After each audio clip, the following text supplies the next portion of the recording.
Hi, Misha here, and felt like kind of revisiting and kind of giving better coverage to one of my favorite planes, the F-15. Now, I've covered the American versions, but I've only really briefly talked about the Japanese, the Mitsubishi F-15J, so-called Peace Eagle. Now, interestingly, Iran is the only foreign operator of the U.S. Navy's F-14, and thus the largest operator. Well, Japan is the largest foreign operator of the F-15, and Mitsubishi is the only authorized manufacturer of the F-15 outside of the USA as well. And they have been flying two basic versions since the 1980s. And so I have two models from Hobbymaster, both 1/72 scale diecast. On the left here, we have an early F-15J. This is the air superiority single seat version. In fact, this is a model of one of the two built by McDonnell Douglas in Missouri for the Japanese before they took over full manufacturing. And over here, we have a new one that, to me, this is the F-15DJ, and this is a modernized version, circa 2010, used by the Japanese aggressor squadron for training, practice, tactics, what have you.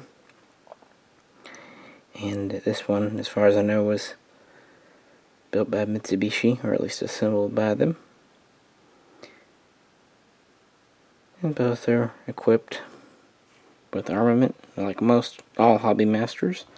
They have opening canopies, crews in or out, ordnance on or off, gear up or down, and with the F-15s you have a air brake that can be positioned opened or closed. Kind of neat.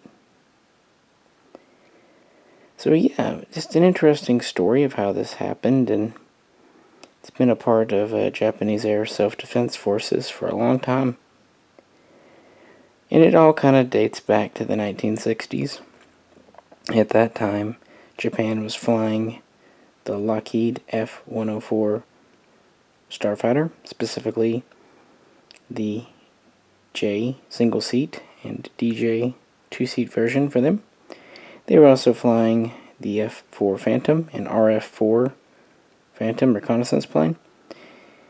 But then Russia came out with newer generations of MiGs and Sukhois, and so they started looking to get a new air superiority interceptor, fighter, what have you. And they actually examined 13 different aircraft, being very diligent, outlining their needs. And then very quickly, it was kind of down-selected in 1975, with the F-15 looking really promising. And they had a demonstration put on for them of both the F-15C and F-15D at Edwards Air Force Base in America. And so in December of 1975, they decided that would be their new aircraft. And initially they were hoping to purchase and build a total of 187, including both variants.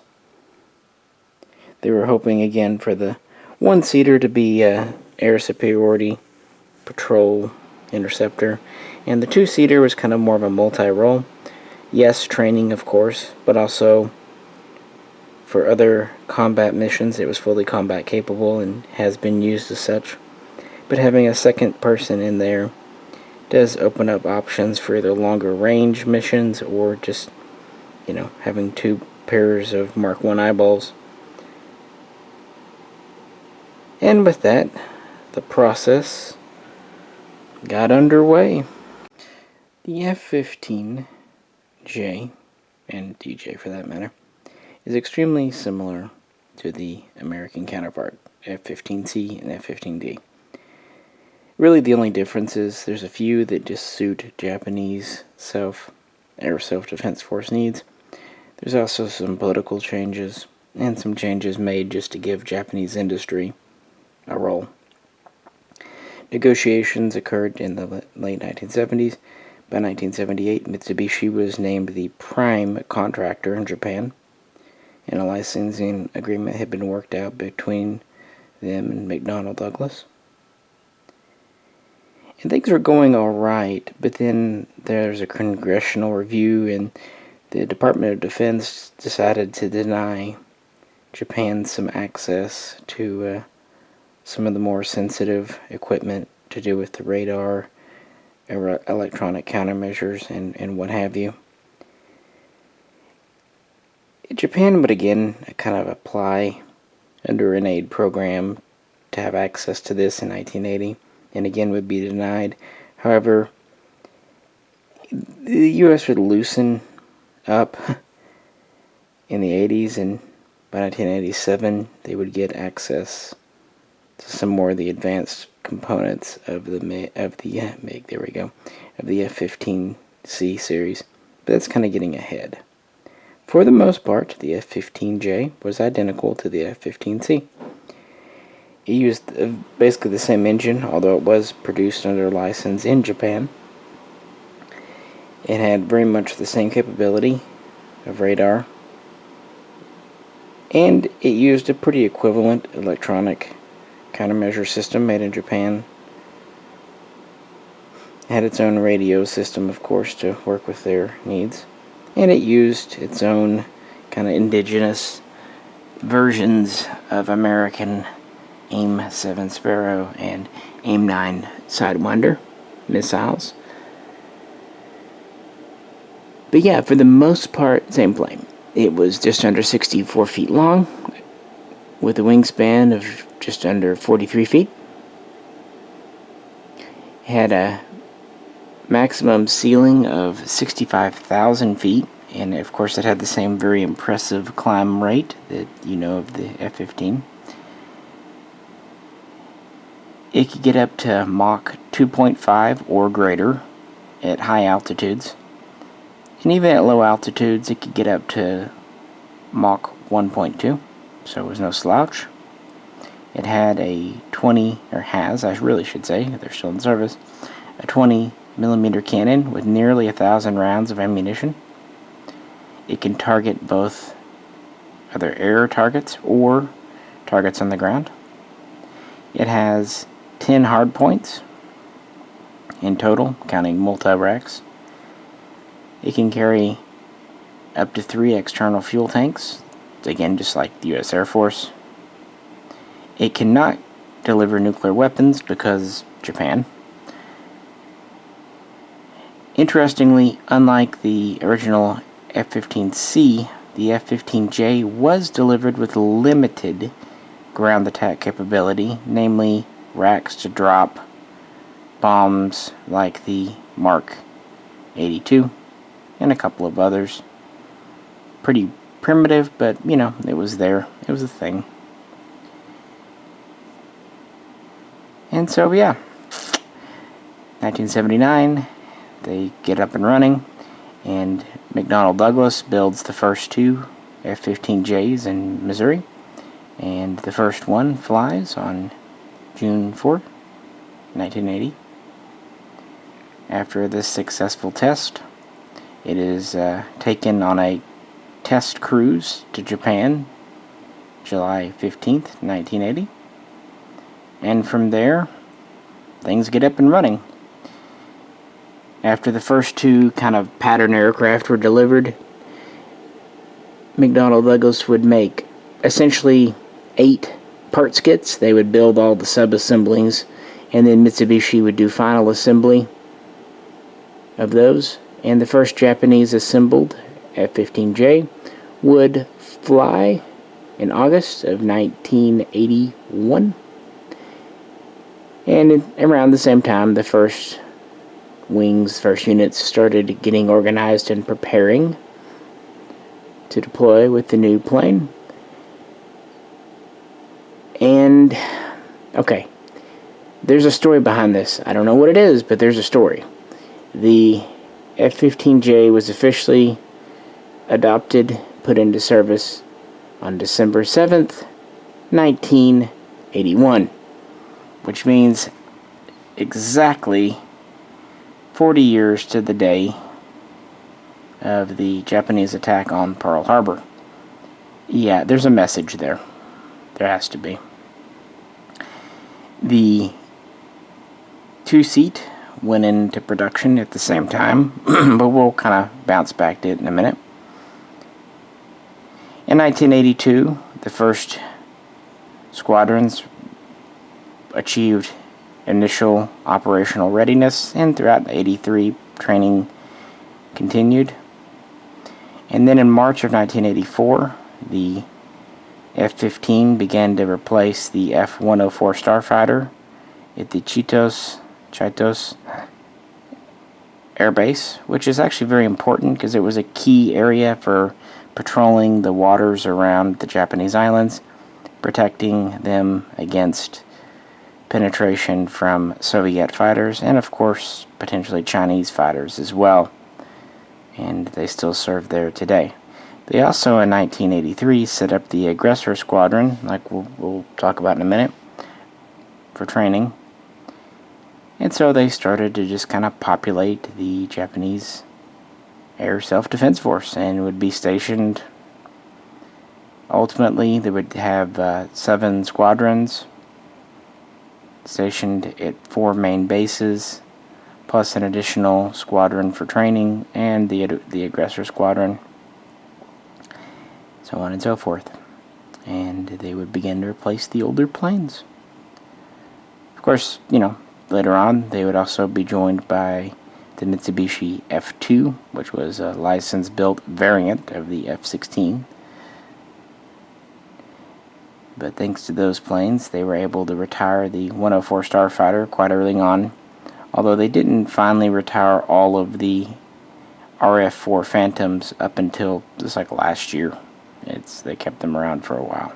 There's a reason behind that, but we'll get to that in a minute. I keep saying that. I apologize. In Japanese, what can you do?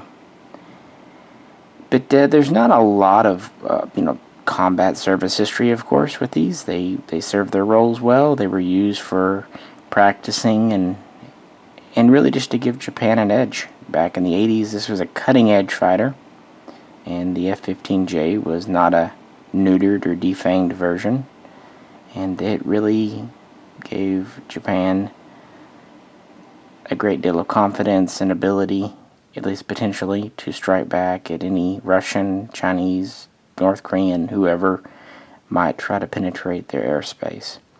But this was, strictly speaking, meant as a defensive fighter. But it was a true air superiority. This wasn't a multi-role. It just had that limited ground attack ability.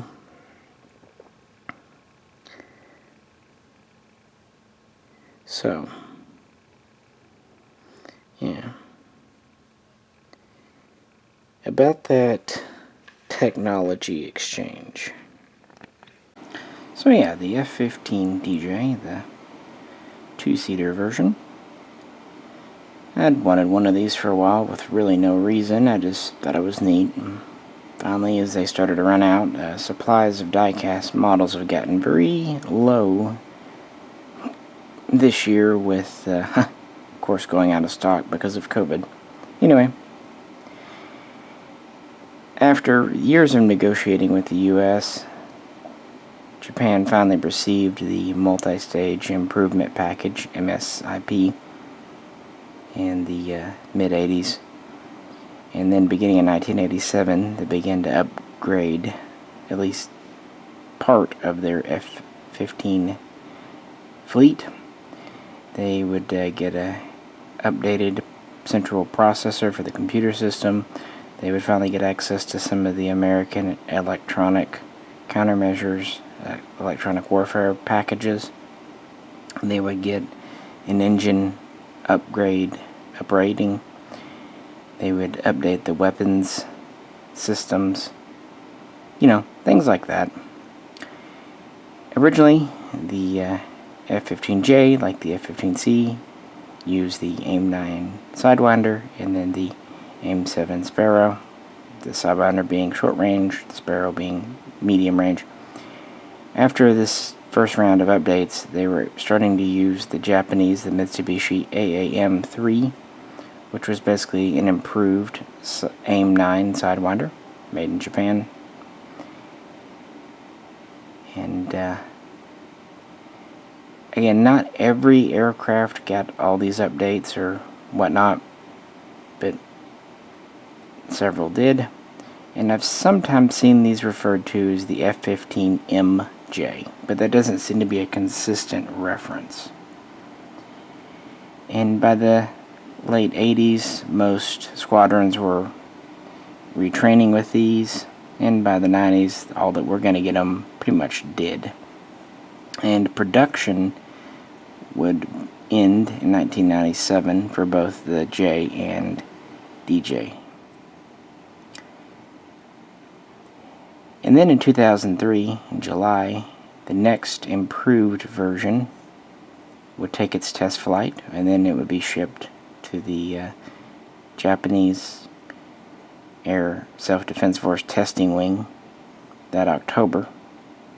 And then the following year in December, the Japanese government would pass funding approval to basically do a midlife update program meant to be carried out in phases over a 5-year period. And this would go to new engines, update the electronics, go to a new radar. They would also begin supporting a new beyond visual range missile made in Japan again, known as the AAM-4. They would go to a new ejection seat. And eventually this would result in the F-15J Kai, or just F-15JK. But it was becoming very intermittent. Some of the fleet was updated, some would get full updates, others were still in their 1980s configuration. And matters weren't helped when the government changed over in 2009. A new Democratic government, or I should say Democratic government, came in and canceled some programs and refocused on others. The F-15 and the F-2 got kind of refocusing. On the other hand, the planned reconnaissance version, the RF-15J, was canceled, and the RF-4 was kept in service longer, really, than it probably should have been. And they did add some updates to it. One of note was a new version of the short-range air-to-air missile. The AAM-3 was to be replaced by a modern AAM-5 version. And to work with this, they needed a new helmet targeting system for the pilot. And the numbers fluctuated. They were going to do basically 100, then 48, then 10. They want stuff until the bill comes due. And again, it was a very just haphazard, higgledy-piggledy thing. Again, when you look at how many of the J's really received the full update package, it wasn't that many. But when you look at how many received some updates, it was about half the fleet, around 100. So by 2010, 2012, in this time period, they're kind of trying to find their way. The plane's aging. In these videos, I like to talk about production numbers. I don't know why. I just do it. Just like knowing how many are meant. Well, funny thing about this. How many F-15Js, and really how many F-15DJs were built? That's a damn good question. It's not just Wikipedia, but I checked out, read about 6-8 different websites. And most report a total number of F-15Js at 203, and a total number of DJs at 20. although some claim 213 all told, but that seems to be a less common number. So that puts us at 223. Okay, that sounds fine. Problem. Usually on the same website, further down, it says that 2 F-15Js were built in the USA, okay, and 139 were built, assembled by Mitsubishi in Japan. On top of that, it says that 12 DJs were built in the USA, and 25 more, not 20, were assembled in Japan. Now it's late, I'm tired, but if my quick mental math is right, that's around 178, counting both versions. It's a bit off from 213 or 223. The thing is, in 2016 and then again in 2019, it was reported that Japan had 155 J's in service and 45 DJs.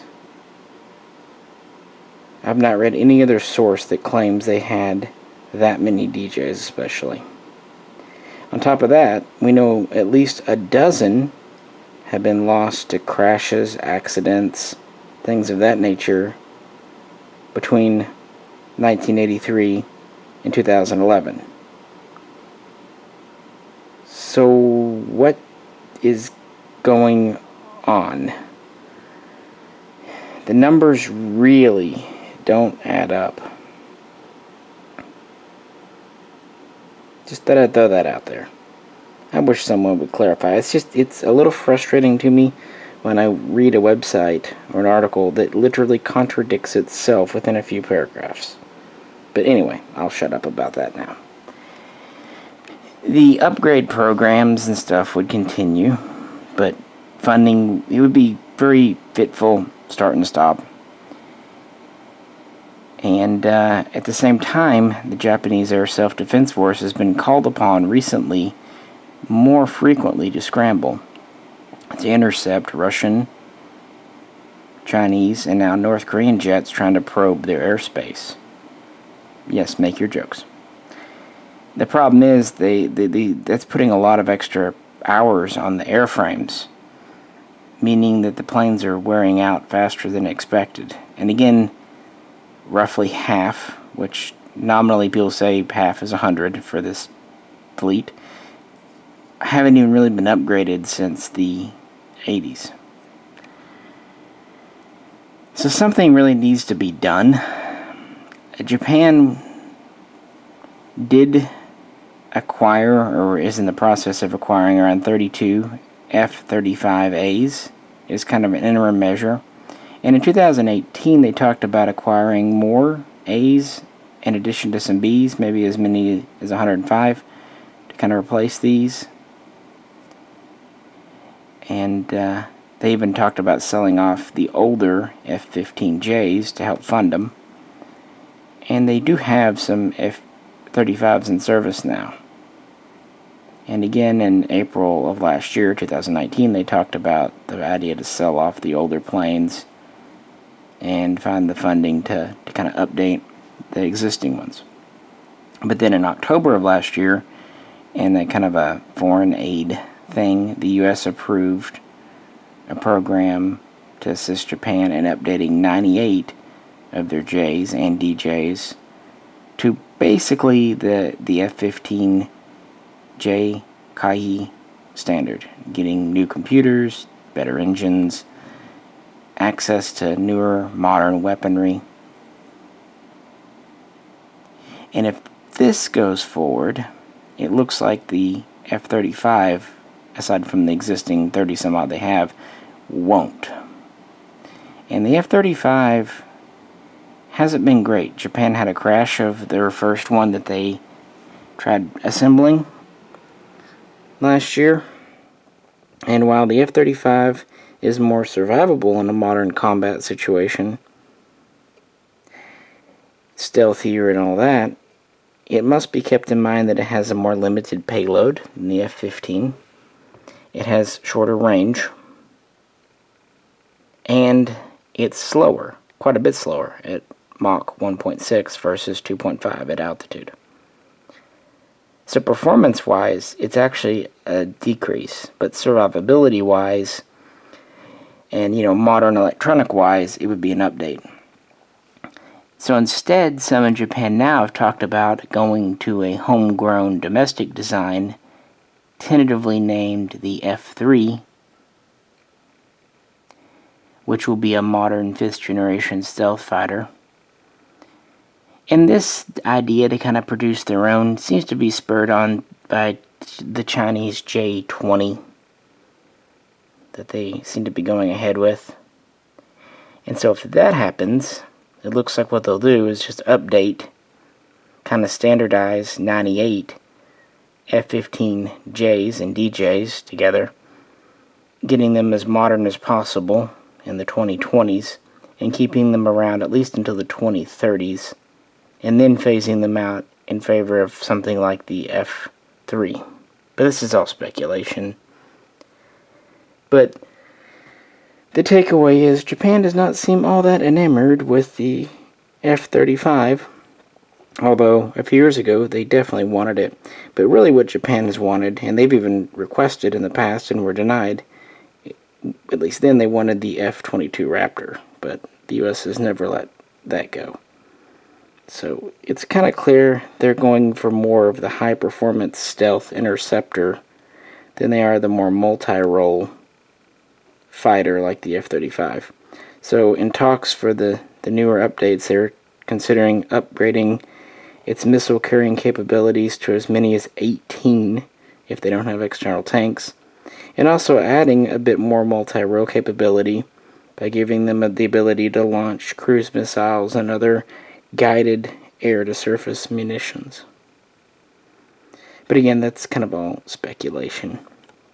As of 2020, the F-15J along with the F-2, those are the primary fighters, air superiority, interceptors, what have you, of the Japanese Air Self-Defense Force. And it looks like they may stay that way for at least another decade. And so with that, I thought, why not just kind of talk about these and expand upon the history. Also, if anyone has a definitive answer to the whole numbers thing, even though it's not really consequential to me, it bugs me not knowing because I don't like it when numbers don't add up right.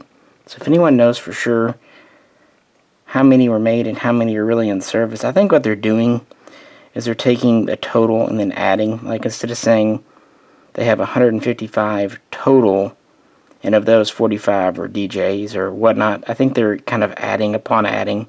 But I still wonder where the 45 DJs comes from, because at most it seems like they only built 37, but then other sources rather vehemently claim they only had 20. So I don't know. I don't know. If anyone knows, please let me know. And as far as the models, even though this is more of a history thing, typical Hobby Master, like I said, these are actually very heavy. Pretty cool. Certainly one of their better models. And because it's a relatively large aircraft, even a 172 scale, this is several inches long and wide. I'm just a sucker for anything Japanese self-defense force, so I usually pick them up. And with that, I think I will let you go. If you have any questions, comments, or can help me with any data on these, I would greatly appreciate it, because there's just not much out there on the Mitsubishi so-called Peace Eagle, a name that's been applied to this since the late 70s when the project kind of first started going. If you could, like, share, and subscribe. And this is Misha. Catch you very soon next time.